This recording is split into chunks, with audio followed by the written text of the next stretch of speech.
Let's do it. All right, Matt. Welcome. Thanks for coming by, man. Yeah, thanks for having me. So, you're the dad in school, man. You're the imposing dad. I'll tell you that because, dude, you're kind of jacked up there. You're walking around, but you always got a smile on your face. You're present, man. Tell us about yourself first. Yeah, so I'm a dad first and foremost. My family is everything for me. I've been a elementary school teacher before. I was actually the music teacher at the school years and years ago. And then when Megan and I got engaged, about to get married, I got a different job in web development. So I've been doing that ever since. But since then, I've been a teacher, husband, and now my son's in third grade. So I get to be the dad of the school too. And they tricked me into being PTA president this year. So we're doing all of it. That is quite the commitment to be the PTA president. Yeah. It's a fun job. It's cool to be able to have that kind of influence in what goes on around the school and be able to help out our teachers and our students and just our community in general. So, but yeah, this is my first year doing that. I've been involved with the school, as you know, for a few years now. Yeah, I would, whenever my middle and my youngest daughter was at school and on Fridays I'd drop them off, I'd always see you up there. But man, like I say, you always had a smile on your face. You were always with the kids. You were running the Watchdogs, the dads program up there also. Yeah. And you posted something this morning, and I want to pull it up real quick and read it just because I kind of think it's very factually true in a way, what you said. So, and you're very active on social media. So yeah. I like that. Spend a lot of time at home because I work from home. So I post stuff on Instagram a lot. So you said, the bar for dads to make a positive impact is literally on the floor. Our kids are often starved of our attention, and there is no better way to give it than to show up in their world, even just once. If you can take an afternoon off to play golf, you can help at their school for an hour. So where'd that come from? Yeah, I mean, we've all seen it, especially in the elementary school level. Moms are all over the place, but for years, until like last year, I've been like the only dad that goes up and helps in the cafeteria and helps in the car rider line. And I've got a lot more guys around me now that are more bought in. But I think it's kind of an epidemic in our culture of like dads are they're out there on the ball field. They're out there, throwing the ball in the front yard and all that. And that's great. Mm-hmm. But they don't ever step into their kids' world that they do day to day. So whether that's at school, whatever other activities they do, for some reason, that's always been labeled as the mom thing to do is be involved at school. But when reality, that's 8 hours of these kids' day. That's a third of their day. And so they come home, we talk to them around the dinner table and say, hey, how was your day? Oh, it was good. But we get nothing else from that. Yeah. So what better way to get involved than to actually be. What happened today? Nothing. Yeah, exactly. Yeah, it's you've been down that road before too, and understanding, you do have to show up for these kids. You do have to. It's a different time. I know a lot of times I'll be like, well, my dad was never there at my school. Yeah. Well, that was a different time too. Yeah. I don't think they had quite the involvement with everything in our age. Yeah, I would also say that when we were growing up, our dads had like in the office jobs that they had to be at for 40 plus hours a week. And people have much more flexibility now in their jobs. Like I see people, especially like if they're in sales or anything like that, they're constantly driving around, having lunch with random people all the time. And, there's a lot more freedom as far as time goes now than there was 20, 30 years ago. Yeah. The availability aspect is really different, and it is a different time. And what's some of the impact that you've seen with just being up with these kids, What kind of... Yeah. So, we live in the neighborhoods where there's tons of kids everywhere. 1,400 homes in our neighborhood. Yeah, and all of them have kids under the age of 15, pretty much. Yeah, that's significant. Yeah. So I really wanted our family to be a safe family for all of my son's friends as well. And so that by doing that, I want to be comfortable with these kids just as much as I'm comfortable with my own kid. I want them to be able to trust me. I want to know their parents. I want to know their families. And the best way to do that is to see them in their normal environment whenever they can be kind of free and loose and interact how they always do. And I can know all my son's friends by name, and they know me by name, and I know their parents. So part of it was I wanted to be kind of that safe adult as well for kids to be able to come to with my son. So what was that like for you when you were a kid? What was your childhood like on that side? Yeah, so I grew up pretty tight knit family. My family was pretty involved in everything that I did, and I had friends around the neighborhood, like I went to school with, that all of our parents hung out with each other. We hung out with each other. We were always around the neighborhood. It was a really tight knit community, and I feel like as time has gone on, we have become more separate as a society, and there's not as much of a intertwined community between families now. Uh, I would agree. Are you from around this area or? Yeah, I grew up in Friendswood. I went to Clearbrook High School. Okay. So. All right. Yeah. My wife's from this area. She went to, where'd you go to? What's the Wildcat one? Oh, Clear Spring. Clear Creek. Sorry. Clear Creek. Yeah. She was a Clear Creek person on that side. And it is, I totally get it. Cause we drive around here on our golf cart and just 12 years ago, I can remember driving around a golf cart and seeing people in their garage just hanging out like a bunch of different people. And you'd stop by and it'd be like, oh, this people and these people and this people. And then you would get to nowadays and it's like, there's no one hanging out. I don't know if that's because everybody's too busy or what, but I don't know. We all get comfortable in our own routines and we do. Nobody wants to put themselves out there and be a part of a community more, it feels like. No, I think it is true that, we get so wrapped up with sports and activities and everything else that you got to be involved in that the chance to slow down and actually just exist within your community is tailing off in a way. Yeah. So it's the great American virtue to be as busy as possible. I like that. That is true. That's, what the standard is, wake up in the morning, get to school, then you got baseball or volleyball or softball or any kind of one of the balls that you're chasing and that, and go from there. But it's a standard greeting now. What's the first thing you say when someone asks how you're doing? Oh, good. Busy. Fine. Yeah. Those are three worst things you could ever be in your life. Good, fine, and busy. Yeah. So I hate that. So when these dads are coming in, and I know you've gathered, I've seen the pictures. I haven't, we went to school for a while at the middle school with mine, and then we've kind of journeyed on to this homeschool hybrid program that what we're doing on that side. But I'd always see the posts, where, hey, there's a bunch of dads there. I know a lot of these dads. What's the when the dads decide I'm going to show up on a Friday morning early, with my kids and sit down in there? What's your program like for them? What's the feedback you get from these guys? Yeah, so it's a program we started a couple years ago. It's called All Pro Dad, and it was started by Tony Dungy and a couple other guys. And what it is, it's a program to get dads more meaningfully involved with what's going on in their kids' lives. And so we meet once a month on a Friday morning over breakfast, and each month has a different topic that we're having meaningful conversations and doing activities with our kids around. So we've talked about leadership, we've talked about proactivity, empathy, kindness, generosity, all these things. And we started off, there was some buy-in. We probably had 30 people a month that would come. We have our first meeting tomorrow, actually, for this school year, and there's 90 people RSVP'd already. All right. So it's been awesome. Kids and dads alike come tell me it's the thing they look forward to the most in the month.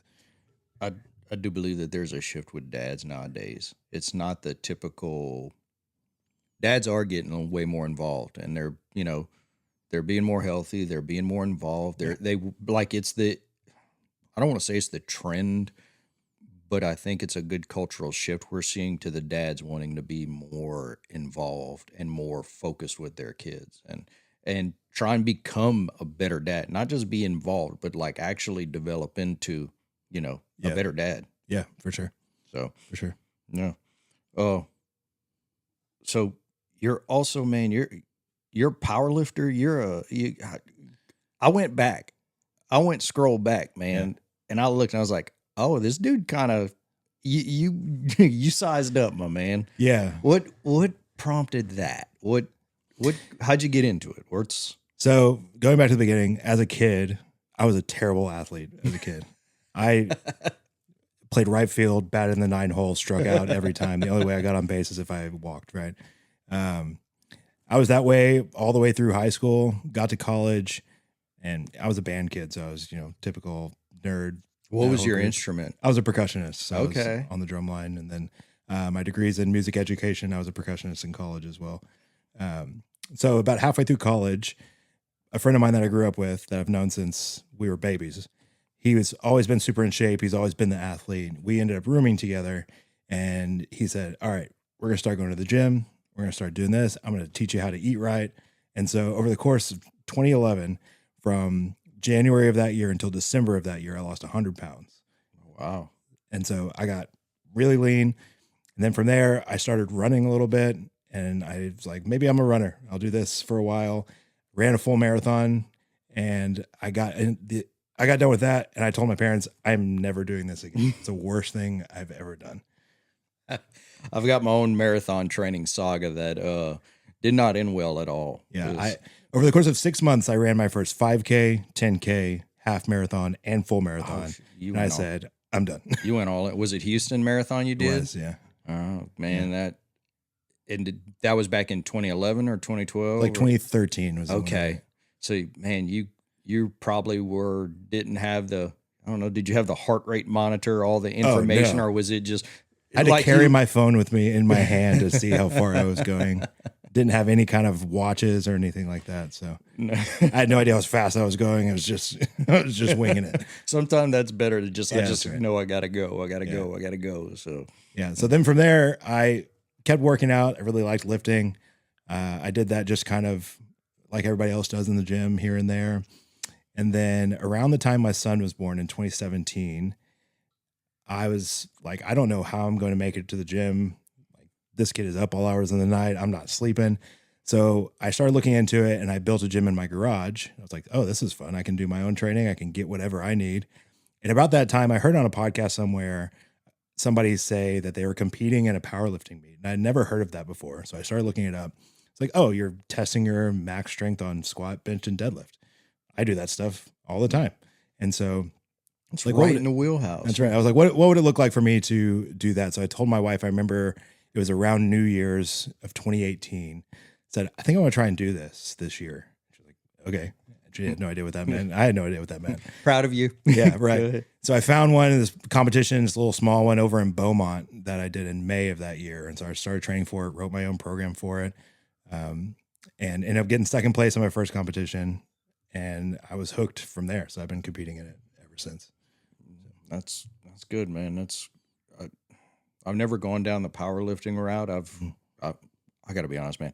I don't powerlift. I don't high rocks. I don't cross train. I don't. I just ruck, and I like my kettlebells right now, and that's about it. But what do you see with these guys that are coming in on these competitions? I mean, it's crazy. So I mean, powerlifting itself has been around for decades now. But it's really blown up over the past probably 5 or 6 years just because of Instagram, social media, people being able to post whatever online. But when I first started even, it was very niche still. Like nobody was posting stuff about powerlifting. CrossFit was still the big thing at that time. But now I think it's become more popular because it's so accessible, because anybody can train with a barbell. Like it's the easiest. Every gym has them. You can get one at home for relatively cheap compared to all these other crazy equipment that you can buy for your home gym. I think I've had like 3 home gyms in my entire life here. I've bought, sold, and mine's constantly evolving. I don't think it'll ever be done. But I don't know. It's fun to push yourself to the limit, and I think that's the most accessible way to do it. That's a good mindset for it. Just continually pushing yourself, continually improving. Are you part of the 1,000-pound club or? Yeah, so at my last competition back in July, I actually totaled 1,900 pounds. What was that one? That's impressive as hell. What was the breakup of it? Yeah, so I squatted 730 something. My last attempt, I squatted 750, but they called me for depth, which was a questionable call, but it is what it is. I benched 456 and then deadlifted 738. Golly, man. And you're doing all this from your home gym in 100%. Your garage. Yep. And man, that's to pull that off, that's impressive as hell. And do you ever look at the stats of like how many people actually lift that much? Yeah, more than I probably should. Well, you got to know where you're at, Yeah, right? That's like you got to be able to measure yourself. There's a website called openpowerlifting.org that ranks everybody from every competition in the world, basically. So you can see how you stack up.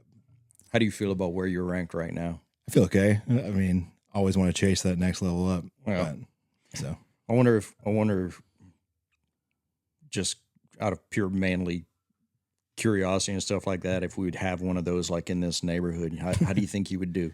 I'm pretty confident I'd be in the top couple people, probably. I think you would be too. Yeah, it is an interesting feeling knowing you are probably the strongest person that walks into any room. That's the old Mimi on, or me. I don't know. I always like Mimi just because of the way it sounds. But that old one, like what it's like being the strongest dad in the school right now. Yeah, yeah. There's a meme that went around a while of it's like every dad in every parent teacher conference is a picture of gorilla sitting on a chair. Like that's how I feel sitting in these tiny chairs. I also drive a tiny car, so I look like Donkey Kong driving. What do you drive? A Honda Fit. Huh? So how'd that come about? I mean, I work from home. I don't drive anywhere, so I just need a little beater car that I can just sling around. There you go. It also currently has no AC, and so I'm just sweating my butt off. Man. That gets you lean a little That's right. bit. Exactly. You know, that's your portable sauna. Exactly. You know, sauna's all the rage right now. There you go. Do you do any of that? The sauna, the cold plunge, I have a cold red plunge. light peptides, any of that? Or I mean, all that's such gimmicky stuff, and what cracks me up is all these people do these things to try and optimize all this stuff, but they're not sleeping enough. They're not eating enough. They're not training properly. So they're just kind of spinning their wheels. But yeah, I've done the cold plunge thing. Physically, I don't think it does much for you. I mean, mentally, it's great. It gets your endorphins going in the morning. I love that part of it.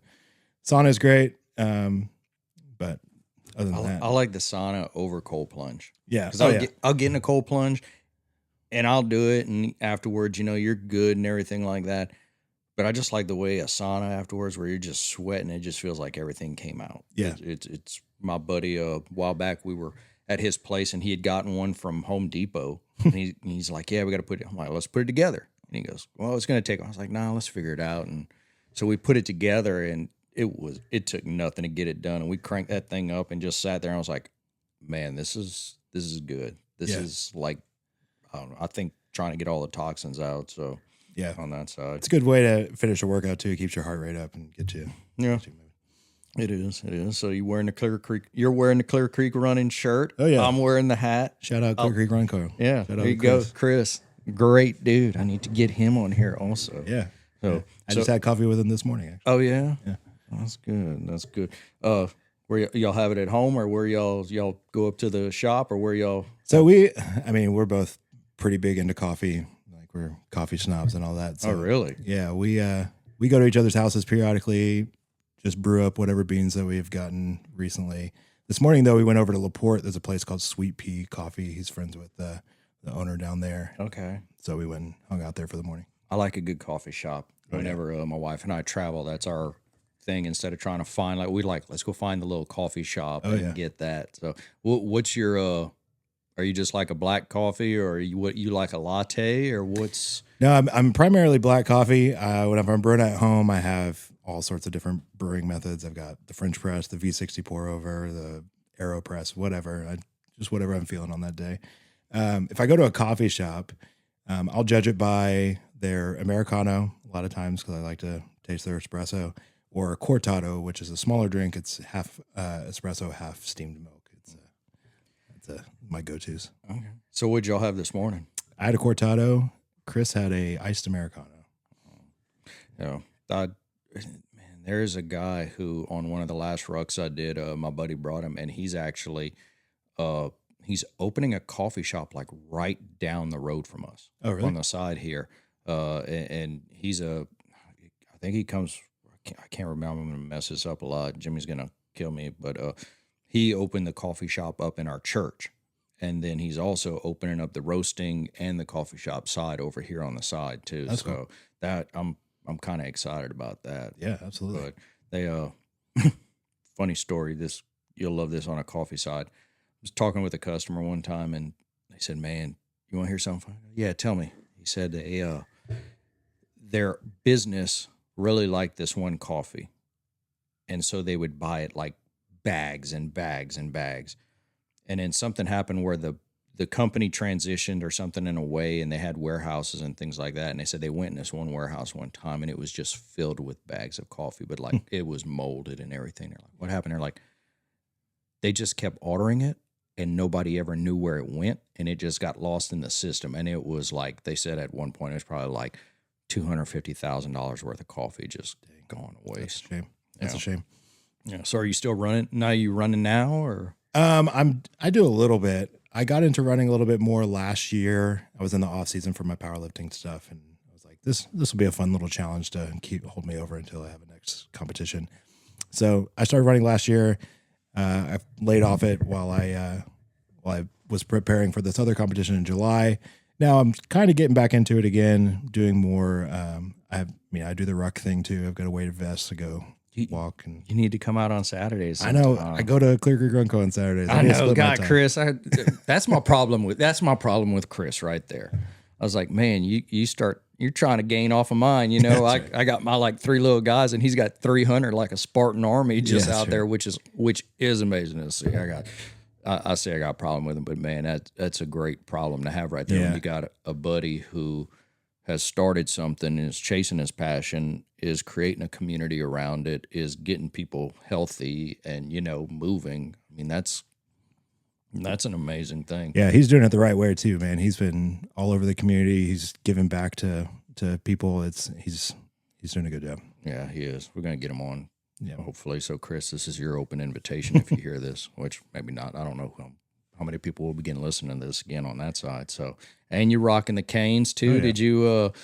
Did you fall for the hype or Instagram, or how did you get them? I saw people wearing them around, and I was like, those look kind of cool. And so I ordered some, and yeah, they're great. I love a shoe that I can just throw on and wear, do whatever. I mow the grass in these. I wear these to the beach. Like, they're great. I love them. I've been wearing them for a while now. And my son, he got to be, his foot's the same size as mine. And he's like, "Hey, can I get a pair?" I'm like, "Well, let's get 2 pairs. Cause then, we'll have a nice rotation around on them." But I love them for recovery. Like after a long ruck and things like that, they're the most comfortable thing I've found. Yeah. Somebody saw me wearing them one time. They called them tactical Crocs. Tactical Crocs. Fine. Whatever. I mean, no, man, there's no molly webbing. These things are just fashionable as hell. Yeah, that's right. So, yeah. So what else is, what are you chasing in this next, I think we got like 4 months left in the year of that. What are you focused on? So I have a coach that I work with for my powerlifting stuff. And after this competition, I told him I've never tried to get just like as lean as I could while staying as strong as possible. So I'm trying to cut down and go to a couple weight classes lower than I have been, but still try to maintain as much strength as I can. So are you going to hop on the stage? Oh, I don't know about that. I don't know. Why not, man? I mean, maybe we'll see. We'll see where we get, but something about standing on a stage in my underwear in front of a bunch of people. Not crazy. That sounds like a bad dream. That's what that sounds like. Also, if I'm really honest about it, the thing that's not super appealing to me about bodybuilding is it's so subjective. And I like the objective standard of powerlifting and other strength sports. It's like, did you lift more weight than this other guy? Great, you win. On bodybuilding, it's like, I don't know. It's a glorified beauty pageant. I respect those guys and what they do. I think it's incredible what some of these guys can shape themselves into. But I don't know. It's not for me. A while back, I had a gentleman on here who he has his own gym that he runs, and he works with like the fitness girls who are doing this, and man, when he gets it dialed in, and you see it's like, good Lord, that's a commitment. That is, I like being in shape. I like being active. I like all that stuff, man. I just can never push it that far, I guess. I don't know.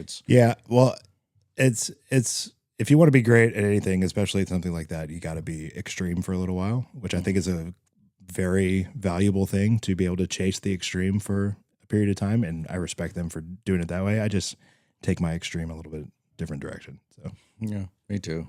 I'd rather just go out and have a good time and enjoy life on that side. So, Yeah. what t- what else are you into? So, you said you're a music guy? Mhm. Do you still play or I what? do.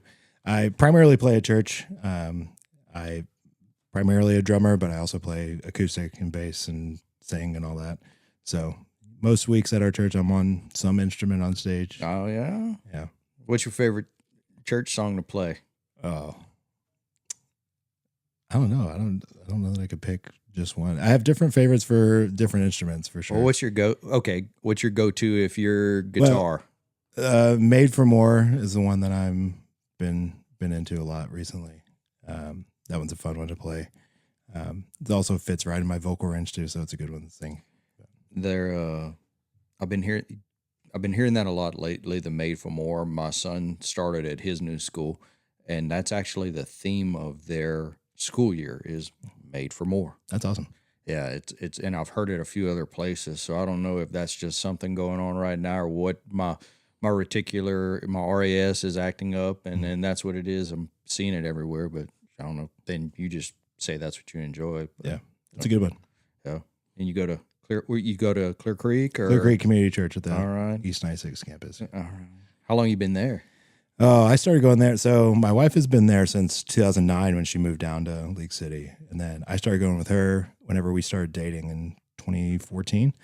And then when we got married in 2015, we've been there ever since. So y'all been there since it was in the cafeteria, huh? Or Yeah, so we started at the Eager Bay campus, and we helped launch the East 96 campus. We were at Bayside Intermediate for 8 years. My wife was pregnant with our son when we started over there at Bayside. So he was born there, and until we moved into our permanent building, like he didn't know church any other way than setting up and tearing down in a school. So it's like, what do you mean a building they have Exactly. specifically because they built that new one? So right. that's an impressive thing right there. Yeah. How do you find your faith works with everything you're trying to accomplish from your powerlifting to being a dad to volunteering at the school to your work? How does that? Yeah, I mean, faith is the driving factor behind everything that I do. I think we're called to be leaders of our household, which you can't lead your household well if you're not involved with the people that live in your household.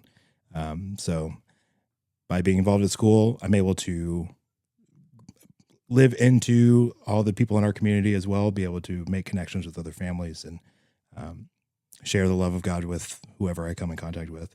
And then from the fitness aspect, I think we're also called to do everything well and to do everything to steward our bodies well. So I see a lot of people. It's changing. More people are being better stewards of their bodies now. I think it's more in vogue to take care of yourself and to focus on that. But for years, especially in the church community, people were just not taking care of their bodies because they were focused on other things. So I think I think they go hand in hand. Yeah, I'll agree with that wholeheartedly. I think within the last 6 years myself, getting deeper in my faith and what I'm doing has seen a trajectory change within my family, within my community, with my friends, with work, with everything that goes on in life. It's you're starting to see more and more of the men leading the family through the church, which is a great thing. There's that statistic that like if the kid goes to church, like 10% chance the family does. If the mom goes, it's a 35% chance that the family gets involved. But if the dad goes, it's like a 92%. Yeah. It like increases so significant on that side. So it's almost like God designed the family to work that way. Oh man, it's maybe so. Maybe he knew what he was doing when he did. Maybe he just took a wild stab at it and said, whatever, I doubt it though. So now get back to, I want to touch back with where you said, getting to know your son and getting to know his friends and being that safe house for the kids and all. What's your thoughts on kids nowadays? Because how old's your boy? He'll be 9 in November, Okay. So he's in 3rd grade. Okay, yeah. I got a 10-year-old, I got a 13-year-old and an 8-year-old. So I one right around that. What's your thoughts on the kids these days? I think I think the kids are going to be all right. I know there's a lot of kind of old heads who are worried about the Gen Z and Gen Alpha, but I can see a healthy pushback on things that millennials and Gen X have done as far as technology goes and being so absorbed with social media stuff and all that. And I see a pretty good pushback on that and kids wanting to kind of be more authentic with each other.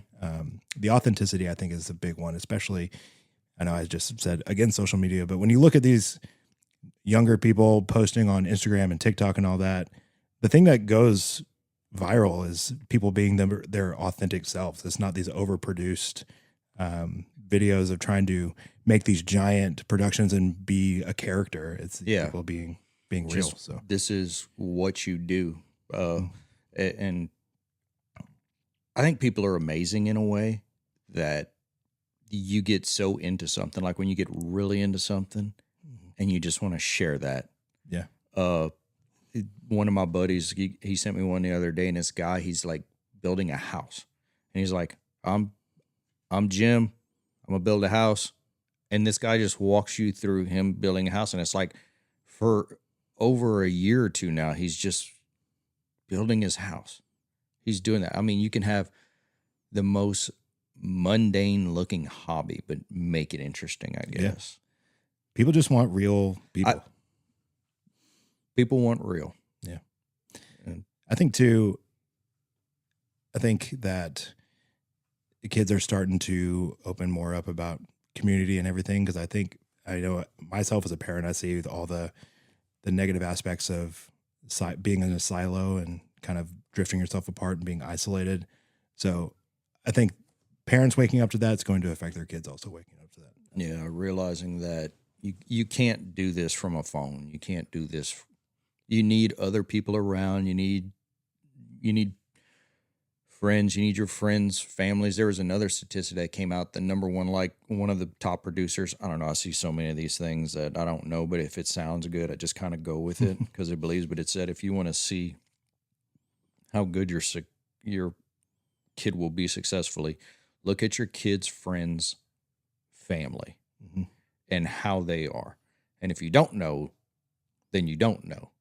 But if you know that, like, hey, when I send my kid over to this person's house, the mom's going to be loving to them, the dad's going to be firm with them, but still leading them. And that's a major indicator of success. And I was like, okay, if somebody sent their kids to my house, what would I want them to think? You know, I want to say like, hey, Mr. Buster he's nice to us. He keeps us in line a little bit. He sets up them guardrails for us, you know, because you're not going to come over here and eat all my snacks. That's right. I'll get you one, but then get out. Y'all need to get outside. So that's part of it nowadays. Yeah. I think every generation is concerned about the next one coming up.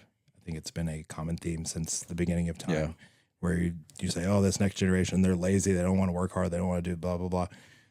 Everybody turns out all right. Everybody. They're going to be all right. I think there's going to be portions of every generation who are like that, but there's going to be the winners in every aspect as well. So, yeah, I mean, if we look back, people from the 40s probably thought people in the 50s just wanted to dance. People in the 60s just wanted to check hippies, out. Hippies. People in the 70s just wanted to disco. People in the 80s, most great generation ever, wanted to, I don't know, play video games and skateboard. And 90s, we wanted to grunge rock. 2000, everybody wanted to be internet. Now everybody wants to be TikTok. This next generation, I don't know. Yeah, it's impossible to predict what's coming, but I mean, the thing that remains the same is they're going to be all right. I love when my kids bring their friends over. They're so fun. Yeah. They come over and I find like they always have really good questions because they're a little more exposed to the world and what it is. They're not as sheltered, but they're still so innocent that they've got great questions. Yeah. My daughter has her little boyfriend who comes over, and this little kid, he's always like asking me great questions. He comes in my office and he's looking around. He's like, where'd you get that guitar from? I'm like, there's a play guitar from, man. Oh, cool. Where'd you get that book? Oh man, that book's about this. Okay. You know, and he's always like, they're asking really good questions. Like they want to know. Yeah. They want to find out. Yeah. But, you know, that's Yeah, and I think it's really easy when you get caught up in the day to day to kind of ignore those questions and not take a beat and engage with them. And I'm just as bad about this as anybody.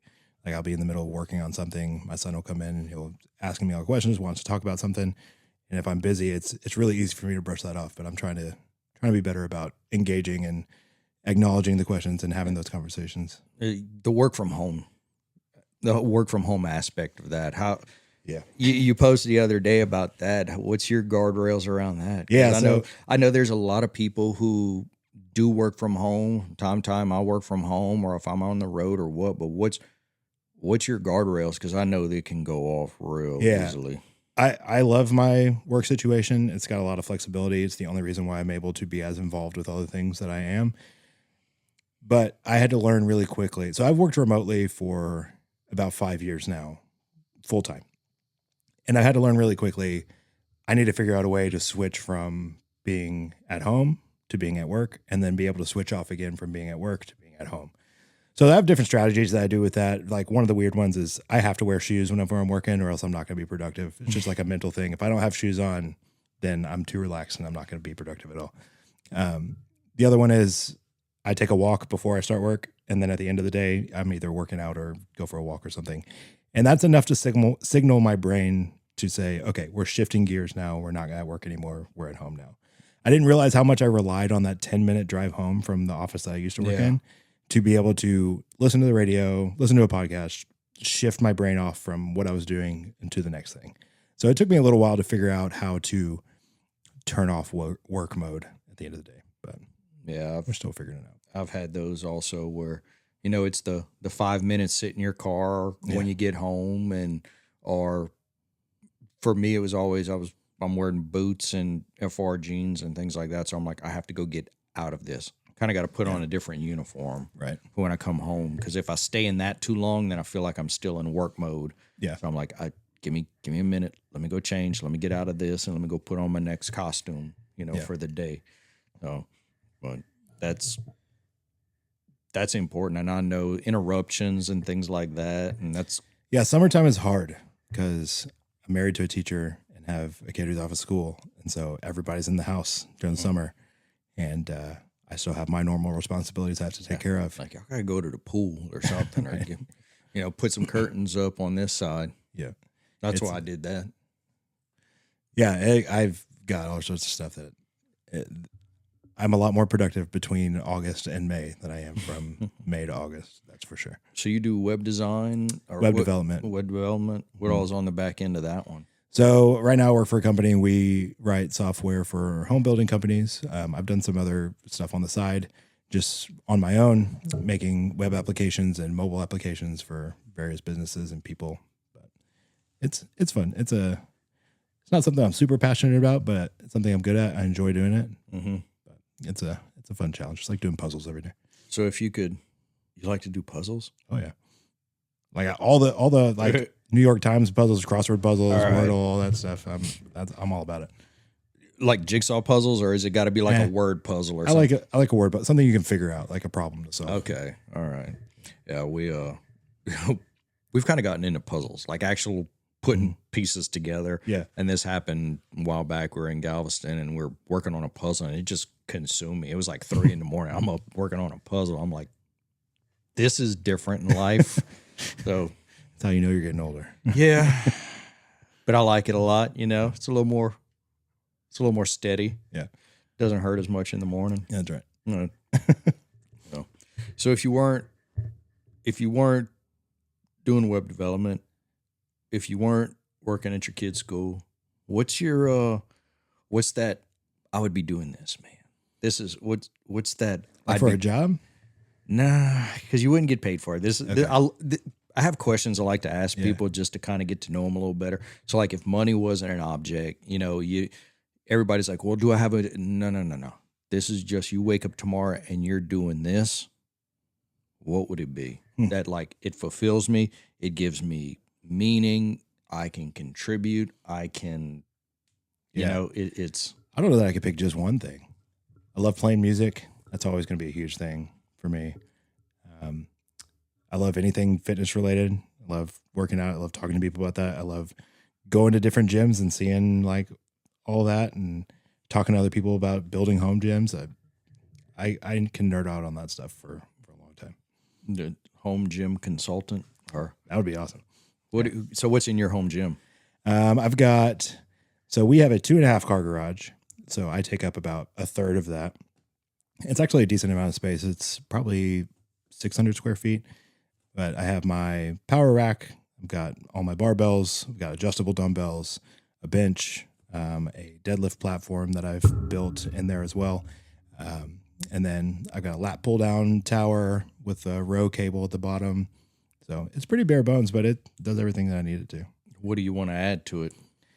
I would love to add like a leg press or hack squat machine. That's a big piece that I have to convince my wife not to park in the garage anymore, but it's a losing battle. You actually park in the garage? We do, yes. Oh, man. Oh, I'll tell you, the best part of my garage is I have it air conditioned, and that makes a huge difference. Mini split? Yes. Oh, that has been on my wish list, because before I do this in here, but I have the tandem garage, and I'm like, I want to put a wall up, I want to put a mini split, and I want to gut that thing out, and I want to make that I want to take this area and put that out there. Yeah. Just for... I tell you, it's the best thing I did. At our last house, I had my home gym. I did not have a air conditioner in that one. And for most of the year, it's tough. But now I put insulation panels on the garage door, so just to keep like the metal from reflecting all the heat in, and it keeps it a solid 72 degrees all the time. Oh, shoot. I was cleaning out my garage yesterday, and I was doing this at like 9, 10 o'clock, and I was sweating. Yeah. My canes, I was wearing those, and I was slipping in those and all over. I was like, I kicked them off and finally got everything completed and cleaned out, and found a couple of old kettlebells that I was like, I wonder where there they are underneath all the other kids' stuff that's in there. And I was worried about it adding a ton to my electric bill every month, but it's actually not too bad. No. I think that's kind of like a white boy bougie kind of thing to have. I think it's like you go into somebody's garage and they have an air conditioner in there. Mm-hmm. That's a pretty that's a hard flex right there. Yeah, that's right. Like, we can hang out in the garage. It's air conditioned. Exactly. Don't worry about it. Yeah, during the day, like I'll go out there if I'm training during the day. I'll take my computer out there. I've got like a stand-up desk, so I'll work in between sets and answer emails. And there you go. Got to make it work for you. So, right. what's your day look like from a roundabout? When are you waking up? When are you crashing out? When? I have always been an early morning person. Even since I was in high school, I'm always up like 5 a.m. and I'll usually take the dog for a walk first thing in the morning. Then I pack lunches and get everybody off to school by about 7:30, and I'll start working pretty soon after that. And then, I do various things here and there, try and take a lunch break, either go hang out with somebody, meet them for lunch just so I can have some human interaction during the day, or I'll go up to the school and help out with whatever they need help with. And then the afternoons, I'll usually train around 3 o'clock or so. Family gets home about 4 o'clock, and then we do evening stuff. What's your family into? How do y'all create a family cohesiveness, adventures, or things like that? So one of our big staples in our family is we always sit down at the table and eat dinner together every single night, regardless of what's going on. We always eat dinner together. That's like our foundational thing. We're not gonna leeway on that. I know a lot of families got a million different activities and they're doing all these things, so they're grabbing drive-through here, they're getting a pizza there, or whatever. But that's like our sacred time every night of the week, is we have dinner together. We try to do that, but we're one of those people where my son doesn't get off football till 5:30, and so that means he's not getting home till about 6 or so. My other son, he's got baseball. My daughter's got stuff going on. Yeah. So this season, when we looked at it, because we look at everything as a season, like summer, fall, spring, what's going on. And when we looked at our schedule and where it laid out, it's like, we're only all home together Tuesday. Mm-hmm. So we're like, say no Tuesday. Like, hey, y'all want to do? Nope. We're going to be home. We're going to be a family. Yeah, and I do recognize we have an only child, so it's much easier to manage schedules and everything when there's only 3 of us versus You 6 got to people. have more. Have some more, man. Have a bunch more. Yeah, we were one and done. We were one and Okay. done. Yeah. That's all right, man. That's all right. I always joke that we had a second child as a first child, so That's so he's a good time, huh? oh yeah. That's Yeah. good. He's a good kid. We have a good time. We always went back and forth whether or not we wanted to have more. Then for his 5th birthday, we went to Disneyland. Like on his birthday, woke him up, surprised him, flew to California. Sweet. And we got home from that trip and I looked at my wife, I said, I didn't feel like anything was missing. Like this was the first time I felt like, yeah, we're good. We're good. We've had that feeling too. We had our 2 boys and then we ended up having a third and it was our daughter. And now we're like, man, this is our crew. Like we finally got the whole crew together here and it's a great thing. Do y'all like to travel? Do y'all like to? Yeah, we like to travel. We don't do it a ton, but we go. I mean, Texas is big enough. We go all over the state of Texas. Go to the Hill Country. Go to my in-laws are up in the Dallas area, so we travel up there quite a bit. But yeah, we travel over the country. Go to Nashville, New York, California when we can, Florida. So, Where's y'all most favorite trip? man, for our 10-year anniversary last year, we went to New York City. That was my first time ever going, and I was a little skeptical going into it. I'm completely skeptical about. I was like, there's so many people. There's all this stuff crammed together. It seems dirty, but we had the best time. Ate the best food. Like saw some really great shows. Saw all the sights. It was like absolute tourists for a week. It was great. It was one of the best things we've done. Other than that, we went to Nashville a couple of years ago for the first time, and that was a lot of fun too. Anywhere we can go and see some live music, go have good restaurants, and we're all about it. That's good. That's. I think whenever you go to a place like that, you really have to just go in with this tourist mindset of I want to experience everything there is here and do that. And what was your favorite thing you ate in New York? So we went to Din Tai Fung. It's a Asian restaurant. They have all sorts of different kinds of dumplings that were delicious. It was one of the best meals ever. It was like 6 courses. It was awesome. Other than that, we went to a steakhouse called Gage and Tollner. It's in Brooklyn. And it's been there since the 1800s. And it's Really? like the most Brooklyn place you could imagine. Like I got a New York strip steak there that was phenomenal. But the whole inside is still preserved and looks like it did over 100 years ago. It was awesome. Oh man. Did they what you doing here is give them that was my terrible Brooklyn accent. Yeah, no, like picture the most Brooklyn person you can imagine and what they sound like, and that was our waiter. Oh man. That's great. I had a thing the other day. We just went on a big road trip, and during that time, there was a post that came up, and it was like, travel with your family because they see you in a different environment. They see you interacting with other people. They see you problem solving. And then also at the same time, they get to participate in the adventure as far as like planning and, what you're going to do and getting all your stuff together and on that side. So, I think it's a great thing. I highly recommend that Yeah, to that's anyone like just saying, go travel with your family. We had a minivan and we loved the hell out of that thing, just going around the country and just checking out things. So yeah. I didn't travel a ton when I was growing up, so I'm still like going to a bunch of places for the very first time. And so being able to experience that together as a family for the first time to go places like that is really cool. I didn't travel. We went to like one place and now we'd go to Sandestin every year. I never traveled anywhere else. My wife grew up traveling and she went, her family did the road trip to like national parks and things like that. So for us, we're kind of continuing that one of let's go check out some national parks and let's go see some trails, but we're trying to take it up a notch even further and let's go have some wild adventures in these national parks. That's cool. Yeah, it's a real good time on there. And you see these kids are getting experiences, the new one out where it's like, it took me 45 years to get here, but it took my kid 10 years. So, good for them. Yeah. They're far surpassing it. So. Right. Like I said before, the kids are going to be all right. Kids are going to be fine, I think. I think what's happening is that because the parents are, like people like us, they're doing things a little differently. They're wanting to be involved. They're wanting to take their health a little more seriously. They want to develop. They want to grow as people and understand like, man, I don't have to do things the way my parents did. I can do it a different way. There's another option. And then they're bringing that into the kid, and the kids are seeing that, and they're progressing, and they're seeing a different side. Yeah, for sure. So I had a buddy of mine that he works in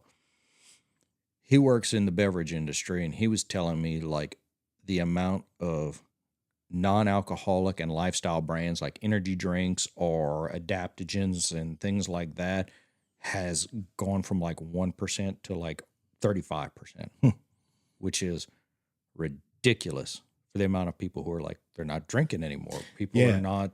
I've had a prediction that I feel like our kids' generation, like nobody's going to be drinking. I don't think so. By the time they grow up, it's already waning off now. Like people in their 30s and 40s are not drinking very much anymore.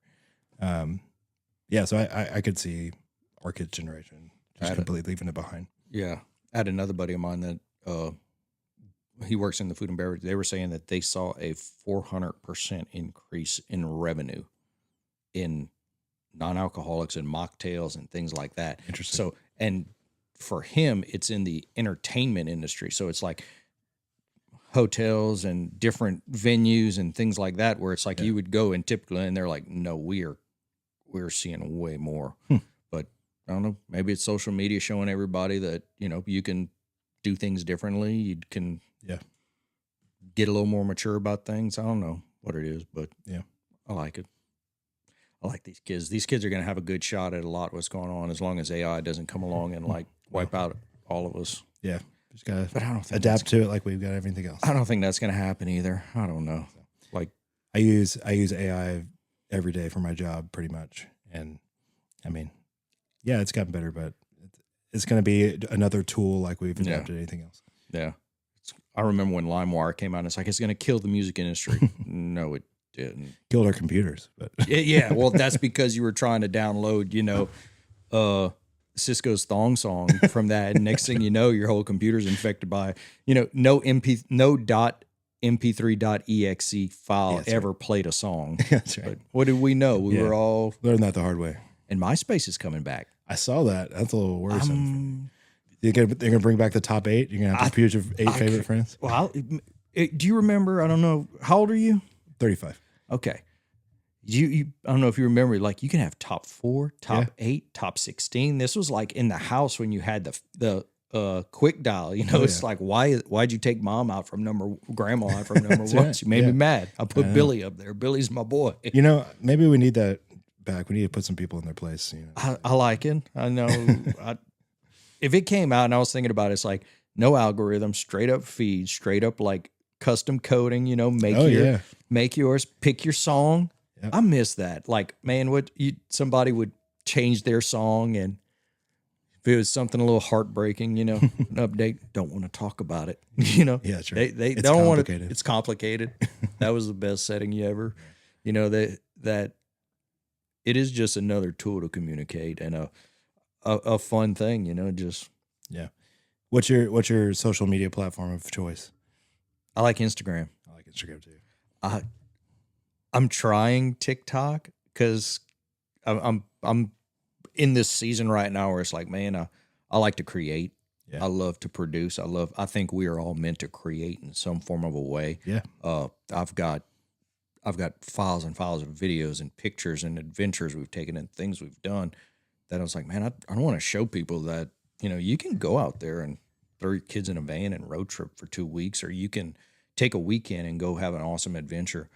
But I find Instagram's just easy because then it posts to Facebook and, it's. Yeah, I got into TikTok for a while and it's fine. But Instagram, for whatever reason, over the past probably 6 months, their algorithm of like what they show on Reels and stuff is much more tailored to what I'm interested in seeing. Have you changed your algorithm? So you can go under settings and you can put what you want to see and what you don't want to see. No, man, I built that thing brick by brick. I'm good. Click by click. Yeah. But yeah, TikTok now, it's just people trying to sell stuff. Yeah, that's like it's frustrating.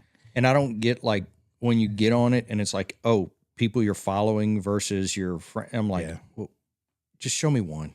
Yeah. One of my favorite things about this like era of social media with the short form videos and everything is people are so funny, man. They are. It's so fun. And especially if you see a video and you're like, why did this blow up? But you see there's like 3,000 comments. It's like, oh, that's going to be good. Yeah. Yeah. I'm always straight to the comments. Always. Straight to the comments. Yeah. People are so funny, man. That's one of my favorite things about humanity is senses of humor. I was having a conversation with a guy the other day and we were laughing about something and he went pretty kind of dark really quick. And he's like, I'm so sorry. I'm like, no, dude, we got to establish where the line's at. We'll play a little bit on the other side, but if we have to come back, that's okay. And That's right. and I find that's the best way for it. But people are very creative. Mm-hmm. I mean, some of the things that I see and I'm laughing at, and you and your wife send them back and forth. Oh, Or yeah. Always. that's my wife the other day. She goes, "Oh, I've got some catching up to do." I'm like, I know. I sent you a bunch of really good things. I haven't heard a word about it. Do y'all just send them and wait, or do you send them and be like, "Hey, have you gone through and seen everything yet?" So I mean, I obviously send stuff more during the day than she does because she's busy chasing 4-year-olds around a classroom all day long. But yeah, that's usually like our nightly rituals. We'll send each other videos. And I saw this thing that somebody did on social media with their spouse. Is like they send each other all the videos throughout the day. And then at the end of the day, they cast one of their phones up onto the TV screen and they sit there and watch them together. It's like, that's a fun thing. That's a good, instead of watching TV or just sitting there laying watching your own, let's see what we say. Like, here's the list that I created for you. Let's watch them together. Yeah, I like that a lot. Yeah. I have a list of things I still have to talk to my wife about in my phone. Like it'll come up and I'm like, add it to this note. Yeah, like right. just add it to this note, add it to this. And it's like, all right, let's sit down. Here it is. This, this guy, this happened to this person. So yeah, just put some microphones over your face. You just have like a daily podcast with your wife. So you can catch up. I had my son, my middle boy sat down here. He asked me, he's like, "Hey, can I do a podcast?" I'm like, "Yeah, help me get this set up and everything again." And like, we're 10 minutes in just asking questions. I'm like, well, we got to stop. I got other stuff to do. But who do you think's a good person to follow right now on Instagram besides yourself? Yeah, I highly recommend, because you do put out some good quality, your protein, you're talking about health, you're talking about your kids, I think it's important that people share some of these things sometimes. Just, so besides yourself, who do you like to follow? What's your genre? Is it powerlifting? Is it what? I'm sure you have actually not a ton. You should follow Meathead Professor. He's a great one. He's a friend of mine. His name's Anthony Deal. He won America's Strongest Man back in 2020. He posts about all the health stuff and all that. He's a great Christian guy too. He's a good follow. Michael Smoke is really popular. Higher Up Wellness is what he's known by. I've been getting into him a lot more. I just listened to his interview with or it was a while back, but him and Chris Williamson on there. So he's got some. He went through some stuff. Yeah, but he shared it all. And yeah, he seems like a guy, especially for somebody who's in his late 20s and he's done a bunch of stuff for himself. But he's a good one. I'm not super into like the hyper motivational stuff, but I like comedy stuff. I like all that. So it's fun. Yeah, I like the guys that'll like come up with a good a good quick quip. Just I like the outdoor stuff a lot. That's what my whole thing is tailored to right now is all the outdoors and production of videography and things like that. And, I like some of the motivation, but the ultra hyper ones, like that's just like I'm like, I get it, dog. But give me the guy that's like, man, just get up, go at it, go put the work in. Trust in God, you'll get it done.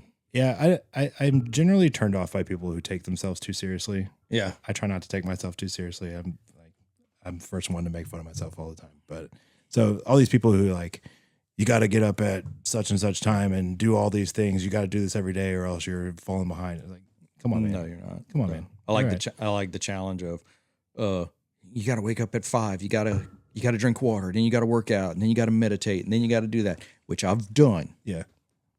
And then you got like someone like Hermosi on the other side who's like, just get up and go to work. And it's like no amount of making your bed is going to predict your success. I'm like, yeah, cool. I can run with that one. Yeah. Right. So yeah, these guys are, I don't know, just keep sharing what you're doing, man. But yeah, well, Matt, I appreciate you coming by, sitting down, taking the time to sit with me. Yeah. Thanks for having me. If you could leave any listener with something that is important to you, means something to you, kind of what you go by, what would that be? All those who have been forgiven much can forgive much. And if you've been loved much, you can love others much. So I've been forgiven and loved on my own. So that's why I try and put it forward to other people. That's good, man. I appreciate that. All right, dog. Yeah. Thanks, man. Appreciate it.